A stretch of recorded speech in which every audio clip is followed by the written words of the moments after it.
In his previous life, he married me because of his older brother's final wish. But he never touched me until he made the ultimate sacrifice, after receiving the letter he had written to me before leaving for his mission. In the next life, would you meet me first? I came to realize that behind his composed facade was a heart overflowing with love. Unexpectedly, I found myself back in the past, 8 years ago, discovering him still in college. There was a hidden joy in his eyes, but his words were cold. He said, "Well, tell me how you want me to help you pursue my brother this time, in the past life." The last time I saw Leonard in the previous life was during the ceremony for his remains. Though his face had been restored, it still lacked some of its heroic charm. In my memory, he had always been a handsome man, with a tall, straight posture. But now he resembled a lifeless rag doll, moving through the funeral proceedings like a walking corpse. After handling his funeral arrangements, I received his personal belongings, which included a letter. I knew they would always write letters before going on missions, and if they didn't return, it would become a posthumous letter. I opened it to find only one sentence. "In the next life, could you meet me first?" Among his belongings, there was also a diary, detailing his secret love throughout his adolescence and the truth behind his brother's car accident. After uncovering the truth, I cleared his name of the accusation that he had stolen his brother's girlfriend. I revealed our relationship, but ultimately, I was targeted by lawbreakers and died on a rainy night. When I opened my eyes again, 20-year-old Leonard was standing before me. There was restrained happiness in his eyes as he said coldly, "Well, tell me, how do you want me to help you chase my brother this time in the past life?" In the previous life, I often sought Leonard's help to chase after his brother. He always kept a serious face, yet in the end, he agreed to all my requests. He was skilled at concealing his feelings, and despite living together for 5 years, I never realized how he felt about me. If it hadn't been for his diary filled with my name, I wouldn't have known that he had loved me since high school. I was glad to return to this point in time. This was the third time I asked Leonard for help. I had tried the first 2 times with all my effort, but he hadn't agreed. Finally, when he saw I was about to cry, he reluctantly gave in. The reason he had refused me was, "You're my classmate. How awkward would it be if you became my sister-in-law?" In his diary, he had written, "She is the person I love. If she becomes my sister-in-law, how can I live the rest of my life?" Even so, he preferred to bear the pain himself rather than see me upset. In the end, he agreed to help me. Leonard frowned, and his tone held a note of helplessness. "I'll help you, but why are you crying?" His warm fingertips brushed my face as he wiped away my tears, somewhat roughly. "I've already said I'll help you. Why are you crying even more?" I looked at him with tearful eyes. "Will you agree to whatever I ask?" He kept his serious expression. "Yes. Even if it's something really difficult?" I asked. "Yes." "Then, can I be your girlfriend?" I said, and he froze. "What did you say?" I sniffed. "You've agreed. You can't go back on your word, Leonard. Starting today, I'm your girlfriend." Leonard studied me quietly for a moment before responding calmly, "What do you want to use me for?" "To make my brother jealous." "You'd better forget it. My brother doesn't like you. This trick won't work." I was stunned, remembering how I had just confessed my love for his brother. Secretly, I felt annoyed. I reached for his hand. "Actually, the person I've always liked is you. Chasing your brother was just a way to get closer to you. Do you understand?" Leonard was always calm, even more so since entering the police academy. He had become even less expressive. However, I clearly felt his whole body tense up after I said those words. His lips pressed tightly together. "Don't play with me." My eyes began to burn with tears, threatening to fall. In the 3 years after we married in the previous life, I had developed feelings for Leonard. I tried to show him kindness, hoping to break the deadlock between us, but he firmly rejected me, stating that he didn't want me to regret it later. When I confessed to him, he remained silent for a long time before finally saying the same thing. "Celine, don't play with me." Leonard clumsily wiped away my tears again, speaking helplessly.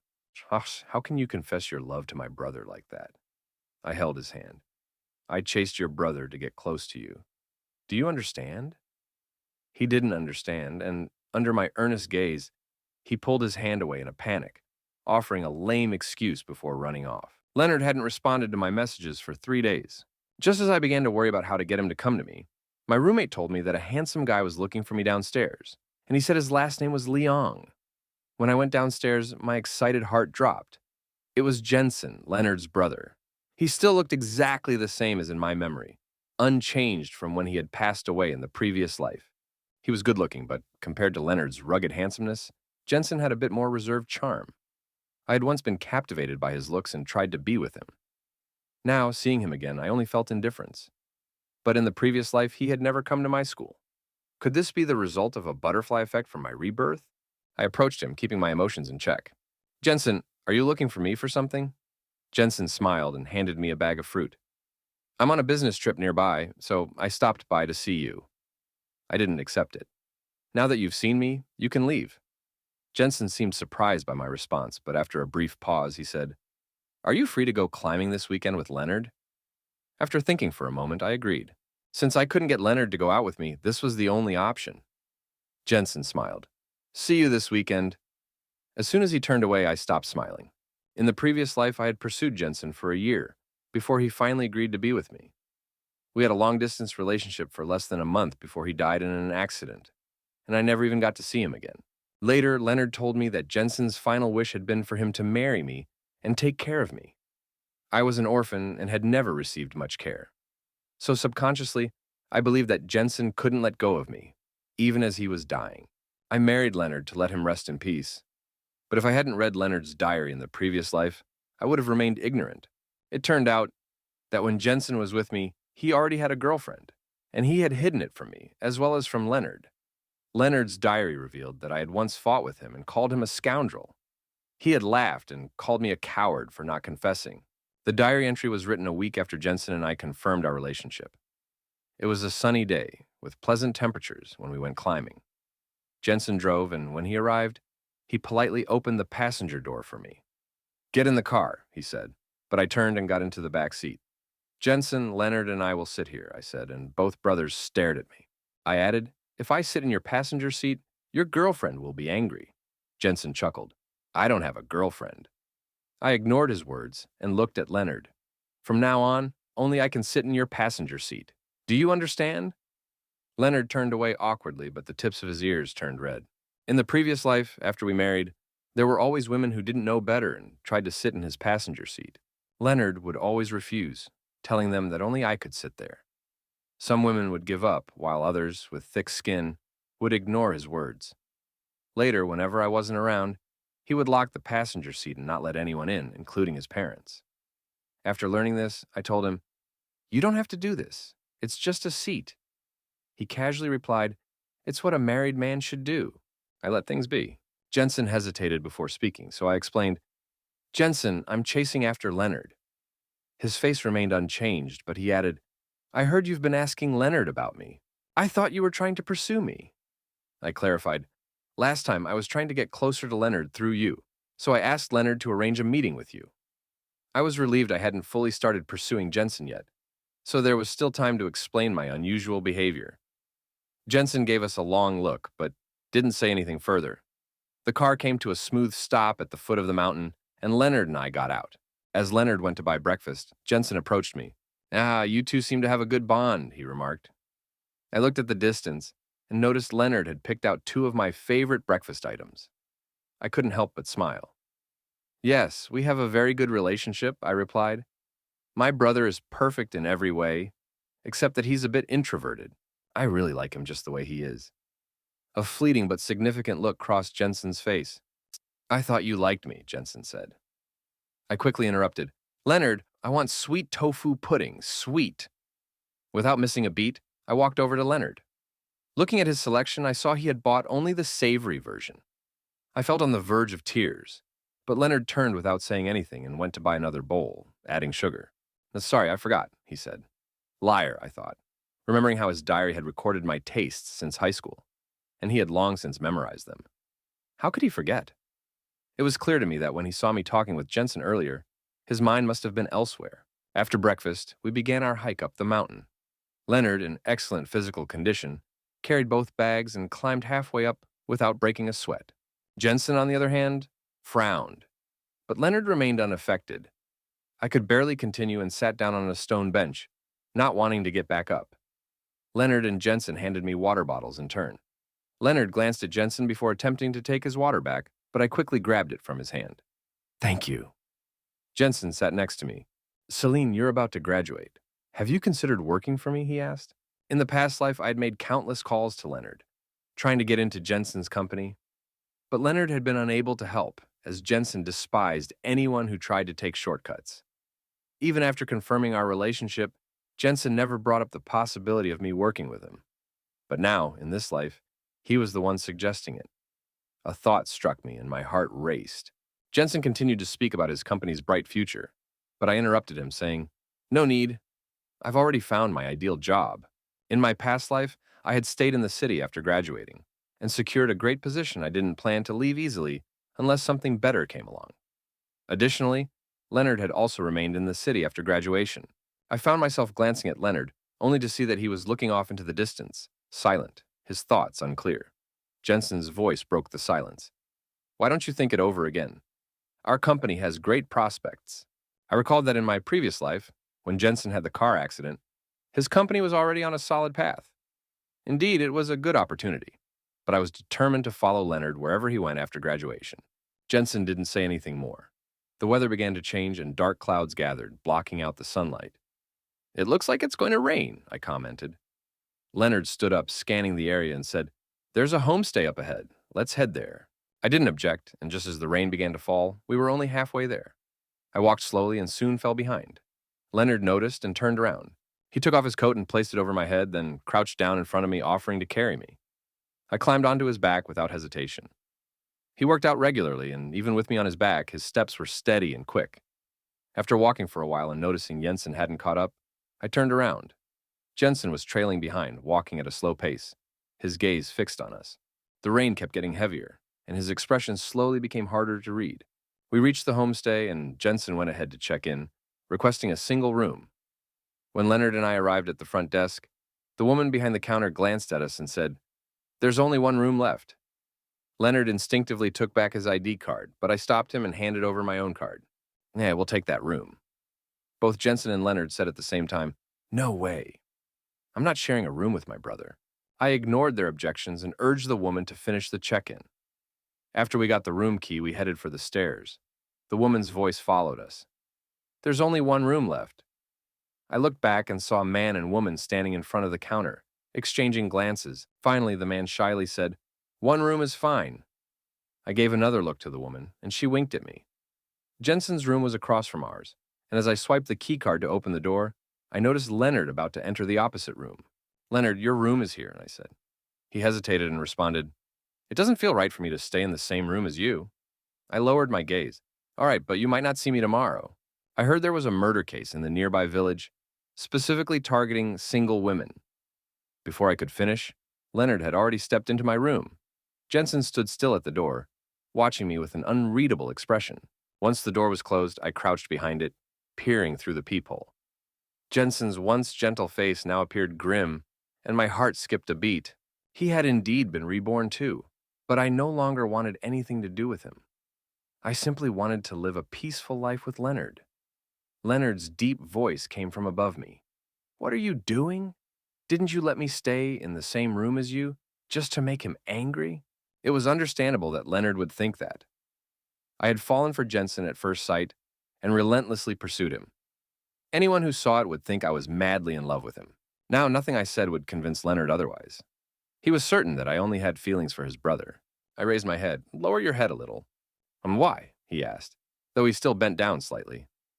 I took the opportunity to throw my arms around his neck and kissed him on the lips. Leonard stiffened, his eyes wide with disbelief. As soon as I pulled back, he covered his lips and stumbled back, looking as though he'd just been caught off guard. I felt surprisingly elated. I'm going to take a shower, I said before entering the bathroom. If you leave now, I might die in there. Leonard's lips twitched slightly. After showering, I wrapped myself in a towel, leaving nothing underneath. Leonard was sitting on the sofa, reading a book. Leonard, I called, you're holding the book upside down. Not only did Leonard's earlobes turn red, but his neck did too. I sat beside him and he leaped up in surprise. Why are you avoiding me? Are you scared I'll do something to you? I asked.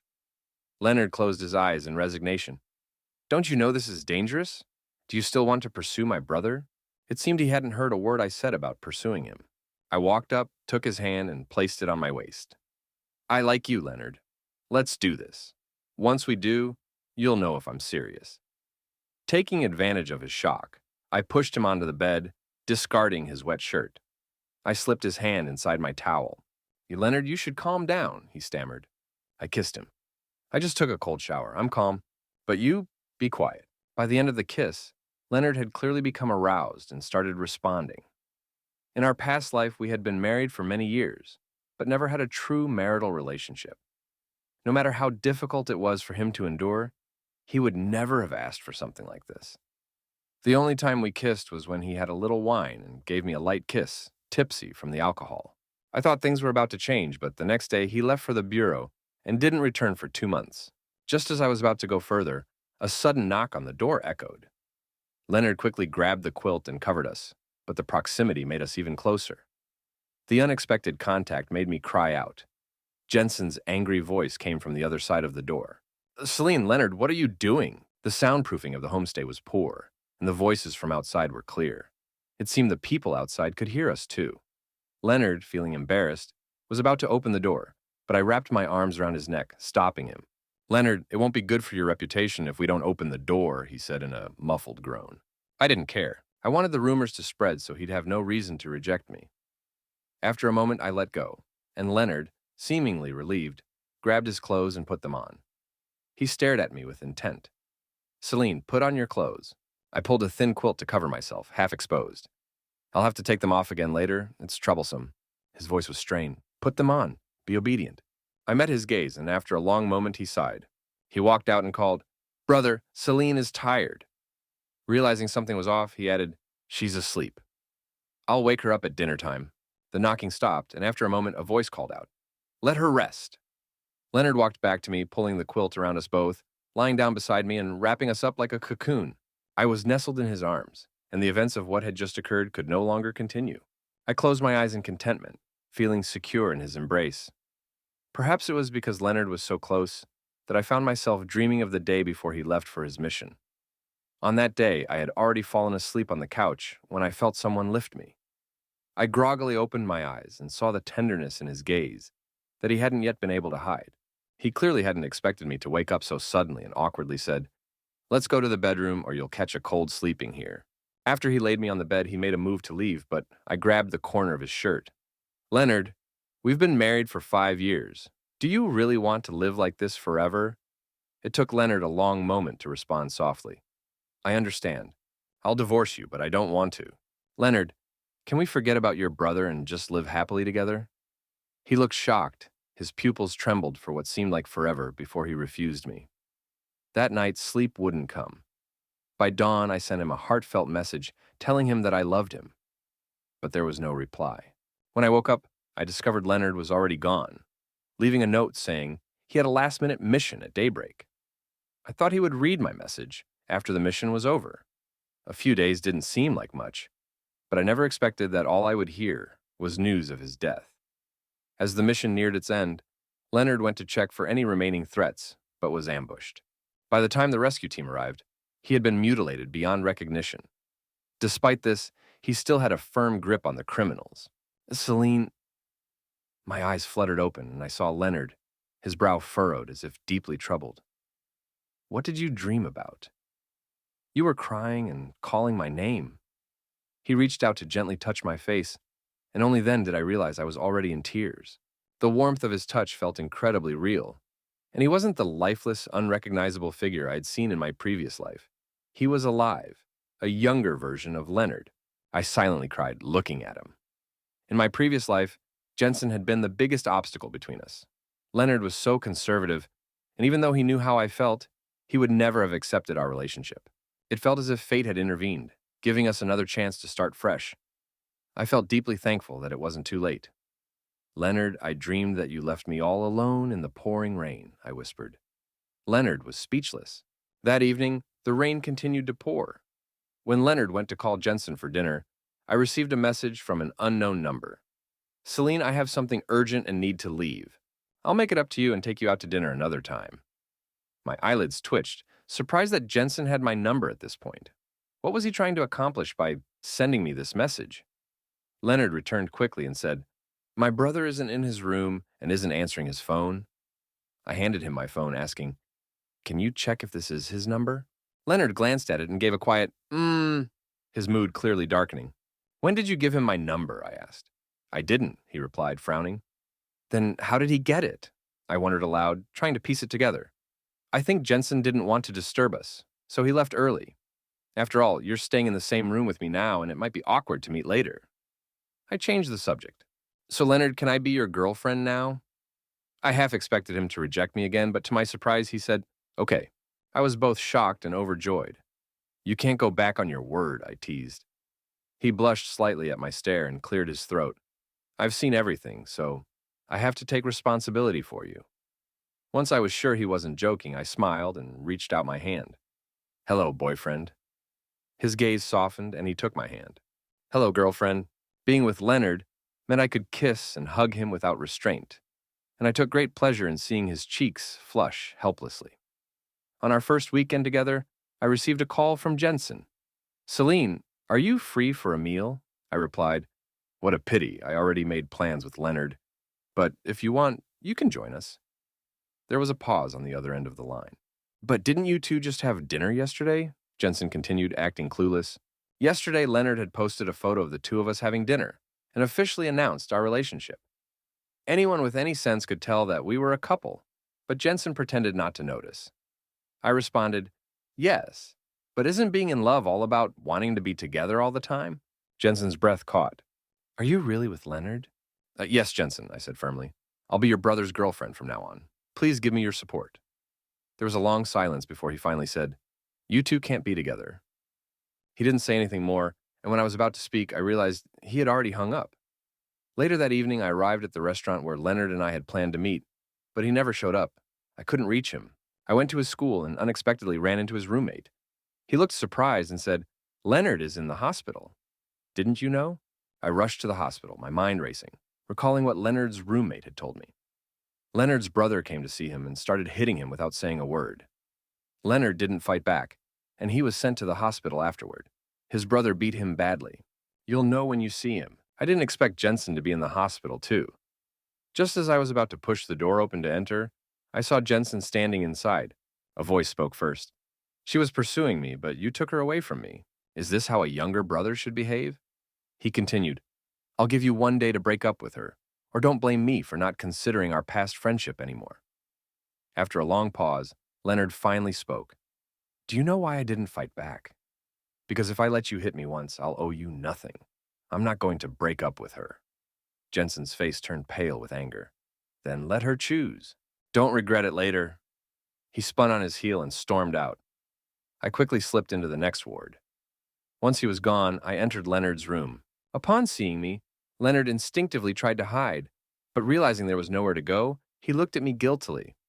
"Why are you here?" he asked. I angrily replied, "If I hadn't come, how would I have known you were beaten like this?" Leonard's left hand was wrapped in bandages, his head was covered with gauze, his eyes were bruised, and his mouth showed signs of injury. Before this, I had thought that no matter how angry Jensen was, he wouldn't hurt his brother too severely. Clearly, I had overestimated Jensen's feelings for Leonard. "Let's call the police," I suggested. "We should get an injury assessment and press charges." Leonard hesitated, looking conflicted. "If I didn't want to, he wouldn't have hurt me." I put on a stern face. "But you're injured now." Leonard finally said, "I'll fight back next time." I laughed in frustration. "You still want there to be a next time?" Despite realizing his mistake, Leonard was surprisingly compliant during his hospital stay, agreeing to anything I asked. Occasionally, when he didn't want to do something, he would act in a coquettish way, which was impossible to resist. So, in just a few days, our relationship progressed significantly. The day Leonard was discharged from the hospital, I ran into Jensen downstairs. He greeted me with a smile that hinted at indulgence. "Why haven't you replied to my messages lately?" To be honest, I could hardly remember how I had once pursued Jensen. The only memory that stuck out was the image of him walking toward me at the entrance of Leonard's school. All told, the time I truly spent with Jensen added up to less than 72 hours, and Leonard was present for most of that. Even during the month after we got together, Jensen and I rarely met. and his replies to my messages were few. When I couldn't reach him, I would talk to Leonard instead. Leonard and I shared many hobbies, so we would chat about everything from trivial topics to high school memories. Over time, we both tacitly stopped mentioning Jensen. If Jensen hadn't had his car accident, I believe Leonard and I would have ended up together in the end, and it certainly wouldn't have been because of Jensen's last wishes. As my thoughts drifted, Jensen was already approaching me. "There's a great Sichuan restaurant over there. Would you like to give it a try?" Jensen and Leonard both liked spicy food, while I preferred milder dishes. After we married, Leonard bought cookbooks and tried making various light dishes for me. I also learned how to cook the spicy Sichuan dishes that he loved. But with Jensen, it was different. We hadn't shared many meals, but each time we did, he always ordered spicy Sichuan or Hunan cuisine. At first, I thought liking someone meant accommodating them. Later, I realized that a good relationship involves mutual compromise, not just one person making sacrifices. "I can't eat spicy food," I said, breaking the silence. Jensen looked surprised. "But we've eaten spicy hot pot so many times before. When did your taste change?" I frowned. "Stop joking. I've only had dinner with you once. Leonard took us to a Cantonese restaurant. Don't you remember?" Of course he forgot, I thought, noting the confusion in Jensen's expression. I didn't know what his intentions were, but I had no desire to engage with him any longer. "I have to go. Leonard is waiting for me." As soon as I turned around, Jensen grabbed my wrist. I slowly turned back, my lips pressed into a straight line. "What do you mean?" I asked. Jensen's smile faded. "Is he that important to you?" he asked. Without expression, I replied, "He's my boyfriend. Don't you think he's important?" Jensen's grip tightened, and his voice dropped to a low growl. "Celine, you liked me first. Why are you with him now?" I had told him before, and I repeated, "It was just an excuse to get closer to him." I tried to shake his hand off, but I couldn't. Frustrated, I snapped, "Jensen, what on earth do you want from me?" He just stared at me, silent. At that moment, a woman with an attractive figure walked over and spoke to Jensen. "President Jensen, the restaurant has been reserved. Shall we go now?" This woman was unforgettable to me. She was Jensen's girlfriend and had been in the car with him when the accident happened. Jensen had sacrificed his life to protect her, and while she had been hospitalized for just half a month, she quickly started dating a wealthy second-generation heir after being discharged. In my previous life, I had gone to her, asking her to record a video to clear up rumors about Leonard supposedly taking his brother's girlfriend. However, no matter what I said, she refused to help me, claiming it would hurt her relationship with her current boyfriend. She was just another gold digger who flattered the rich and powerful, and where was the so-called relationship in that? It seemed they had already started dating at this point. I glanced at Jensen and suddenly looked forward to the day he would see this woman's true nature. Maybe he didn't want to make things too awkward or for some other reason, but Jensen released my wrist.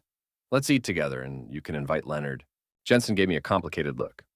"Celine, I'm leaving tonight and won't be back for a long time. Can you send me messages often?" "No, I don't want my boyfriend to misunderstand," I replied. Jensen smiled. "Then I'll wait for your messages." I turned to leave, and that's when I saw Leonard standing still under a large tree not far away. If it weren't for the emotionless expression on his face, I would have felt guilty. I walked briskly to his side and reached for the bag in his hand, but Leonard quickly pulled it behind him, casting a glance toward Jensen. I followed his gaze and saw Jensen with his arm around the woman's waist, heading toward a car. I turned away. "Leonard, what do you think when you see me with your brother?" I asked. Leonard looked at me blankly and responded, "What could I possibly think?" I looked up at the sky in silence. I guess I'll never see my boyfriend jealous because of me in this life. After Leonard's discharge from the hospital, we became busy with graduation preparations. We used to meet twice a week, but now we struggled to meet even once in 2 weeks. Our messaging frequency dropped even further. My roommate teased me, saying I was in a fake relationship, but she didn't know that Leonard and I were preparing for cohabitation. Things didn't go smoothly, and I had to use various methods to get Leonard to agree. Judging by how things went in my previous life, if we didn't live together, I might not have seen him more than once a month. The house was close to both of our workplaces, which saved a lot of trouble. On the first day of living together, Leonard didn't come back all night. He explained that he had been busy. If I hadn't known this about his work, it would have been hard not to misinterpret it as him avoiding me. He had been this busy for half a month. When he finally returned, dragging his tired body, his eyes were bright. I have 2 days off. Where do you want to go? I asked, can we go anywhere? Leonard's smile deepened. As long as we can get back on time. 2 days later, I told him to go to bed. His smile faltered and his eyes were filled with disbelief. I didn't care. I pushed him into the bathroom. Wait for me in the room after you shower. By the time I finished washing up and returned, he was already lying on the bed.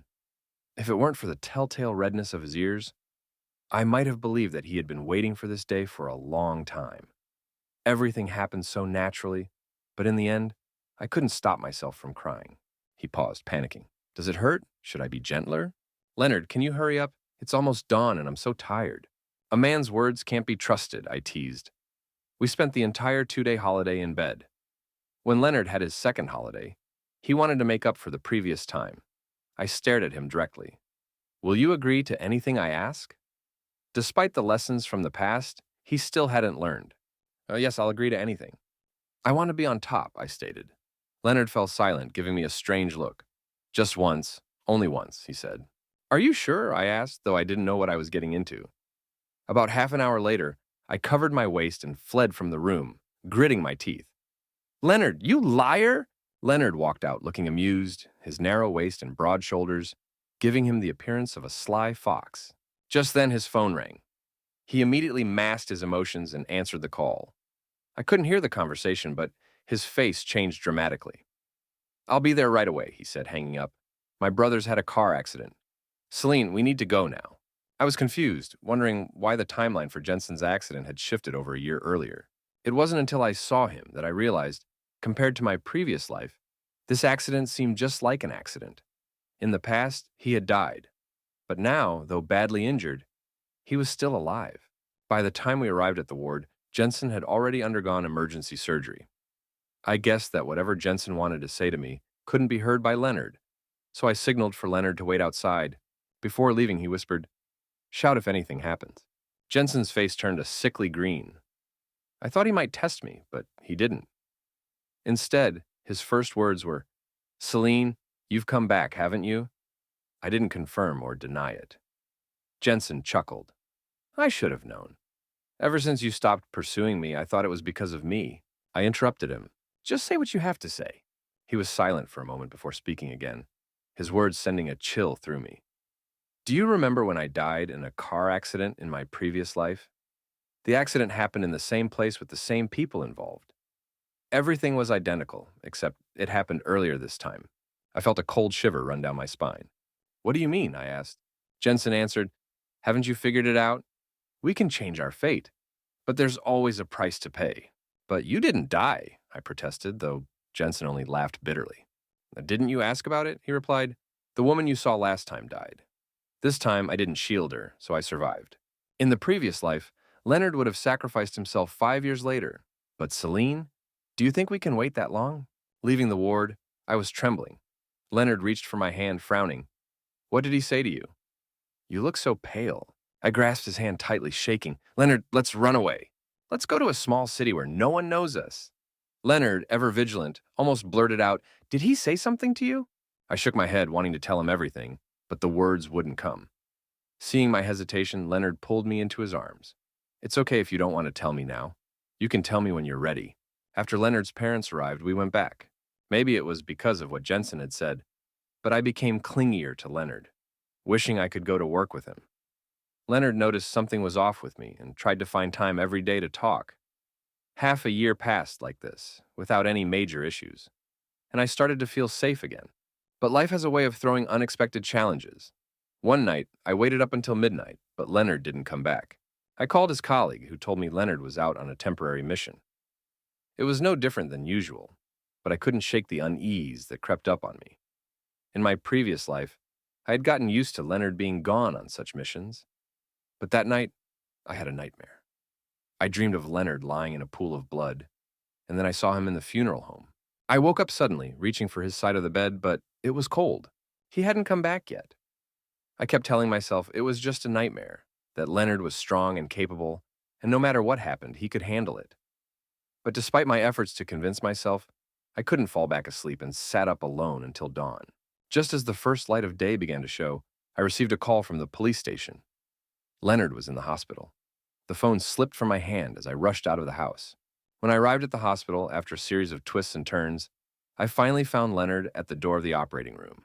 His light-colored clothes were soaked in blood, and the exposed skin was smeared with it. Before I could speak, tears streamed down my face, and I threw myself into his arms, unable to stop crying. Leonard looked at me in confusion. "I'm okay. Don't be afraid. I'm not hurt at all.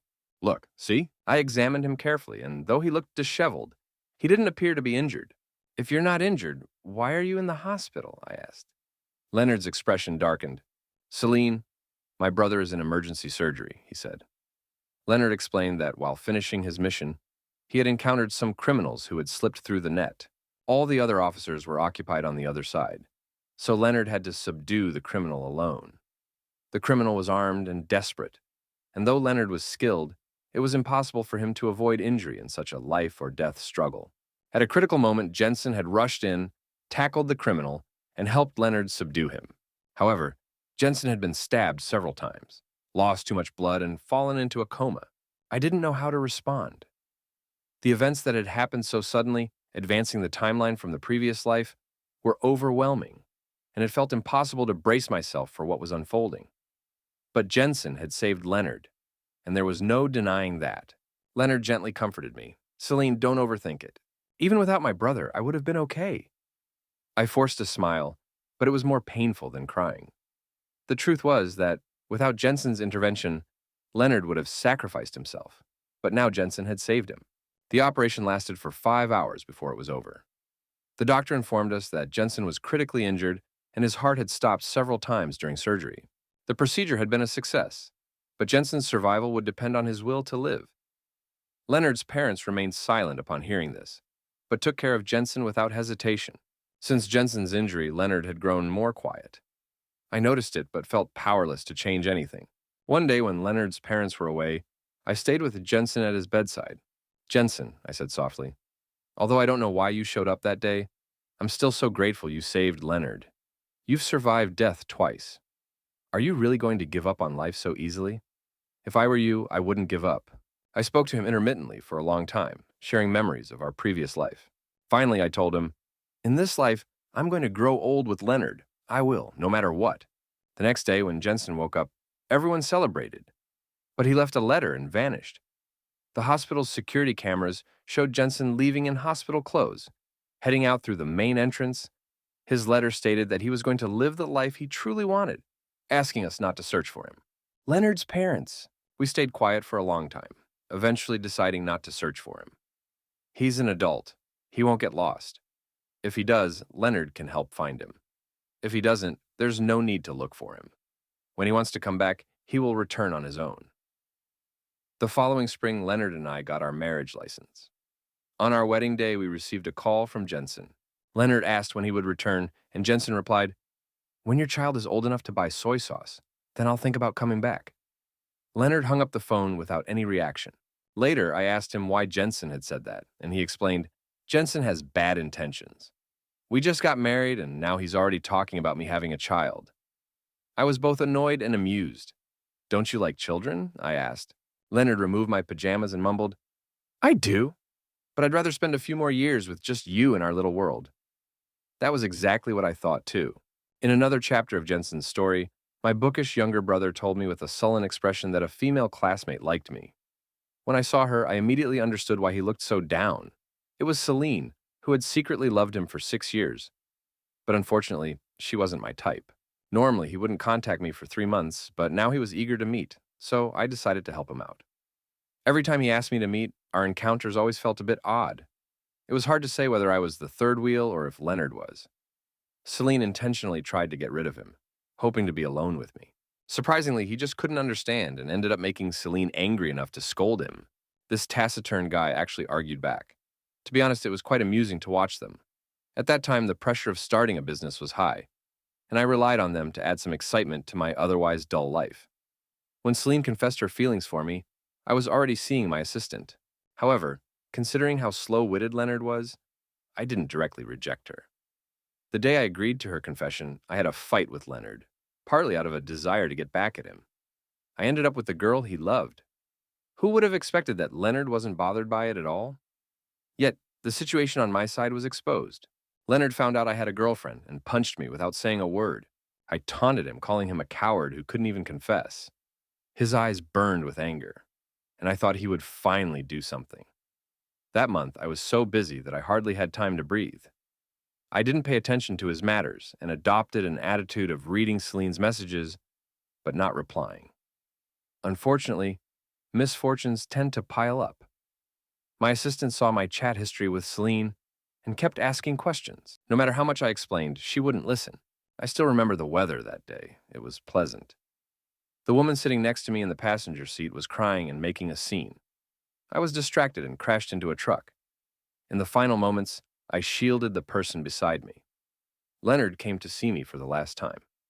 I said one sentence before passing away. I didn't die. When I opened my eyes, I was back at the moment when Leonard asked me to meet. Strangely, after being reborn, I started dreaming every night about Leonard and Celine's married life. They got married because of the things I said before I died. After marriage, they treated each other with respect. Oddly, they didn't share a room. This young couple had an innocence, even purer than a typical friendship between a man and a woman. Obviously, they had a great relationship before I died. So how had it turned into this? Gradually, I noticed that Celine, who had relentlessly pursued me for a year, hardly mentioned me anymore. She was entirely focused on Leonard. That fool cleaned the house for him, cooked his favorite dishes, and sometimes brought him meals when he worked overtime. That fool was still a fool. Even though she had made it so obvious, Leonard didn't even seem to understand. I don't know if it was because I dreamed of their married life so often that my mindset began to shift, but I started to feel jealous of Leonard. I stubbornly thought everything Leonard had in my dreams should have been mine, so I decided to approach Celine. She was cautious about my advances and told me she liked Leonard. The one thing I had hoped for in my past life happened, but deep down, a voice told me, "She's yours. Don't miss your chance." I invited her to go climbing, shamelessly taking advantage of Leonard's absence. Sure enough, she agreed. But nothing went as planned. When I heard her voice change from behind the door, the small bit of reason left in me overpowered my impulse, and I fled. That night, I smoked all night at the foot of the mountain. Later, I dreamed of them again. In the 5th year of their marriage, Leonard sacrificed himself. Celine discovered Leonard's diary and learned all his secrets, including the fact that I had been two-timing. She went everywhere, searching for proof that I had been unfaithful, nearly driving herself mad. I watched her running around looking for evidence and saw her find my assistant. However, my assistant had already gotten involved with a wealthy person and refused to provide her with any proof. I thought Celine was naive, that there was no need to clarify something that no one would remember in the future. But at the same time, I was consumed with jealousy over Leonard. Both of us had died in the past, yet his girlfriend was willing to go to such lengths for him, while mine could continue her life without any care. My gaze remained fixed on Celine, and the thought of being with her grew stronger. After all, Celine had pursued me first. Why shouldn't I fight for her? The problem was that she and Leonard were already together, and their connection was even stronger than what I had seen in my dreams. There was no crack in their relationship for me to exploit. I confronted Leonard. At first, I didn't plan to use violence, but he was really getting on my nerves. The once quiet guy had seriously declared war on me. "Celine is my girlfriend. Don't even think about getting close to her." I retorted, "Celine chased me first." To my surprise, that silent guy was quiet for a moment and then asked, "If I let you beat me, can I cut all ties with her?" I replied, "Let me beat you first, then we'll talk." It felt satisfying, but deep down, I was still reluctant. My former assistant started flirting with me again, and I didn't push her away. At that moment, there was still a spark of hope in her eyes until she discovered the photos of Celine on my phone. She confronted me about who Celine was. I claimed, "She's my younger brother's girlfriend." But she didn't believe me. At first, I thought it was her issue, but gradually, I began to realize something was off. Recent events had been too coincidental, almost eerily so. It was just like the past life, and I felt uneasy. When the car accident occurred, I chose to protect myself. I was lucky to survive. I laid my cards on the table with Celine, and she wasn't surprised at all. She had already chosen Leonard long ago, even in our previous life. I laughed at myself for being so slow-witted. Still, I couldn't bear to see Celine and Leonard so happy, so I told her maybe Leonard's sacrifice will come sooner than expected. Seeing her pale face, I couldn't bring myself to feel satisfaction. After being discharged from the hospital, I locked myself in a small room. My thoughts became darker, and I started following Leonard and Celine. The more joyful they seemed, the more jealous I grew. I repeatedly asked myself why I initially got involved with Celine, just to ensure Leonard married the woman he loved. Why was I so jealous now that they were together? I followed Leonard on a mission, something I hadn't done every time, but on this occasion, the criminal he encountered was the same one who had killed him in the past. Thinking of how Leonard was stabbed, I cursed under my breath, and before I knew it, my body rushed forward. I survived again. I didn't want to live anymore. It seemed better to just die like this. People came in and out of the ward every day, but no matter how much they called my name, I didn't want to open my eyes. It would have been nice to sleep until I died. One day, the ward was very quiet for a long time, and then I heard Celine's voice. She said that the most interesting part of chasing me in her past life was the time she bickered with Leonard.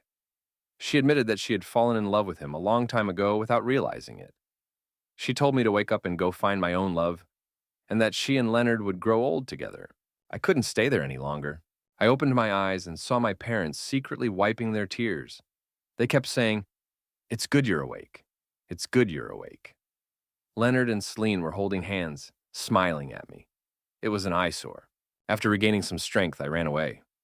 Before I left a note asking them not to look for me. I thought that if I left this place, I would gradually feel better. On the day Leonard and Celine married, my blessing to them was sincere. Later, they didn't disappoint. 5 years later, they had 2 sons.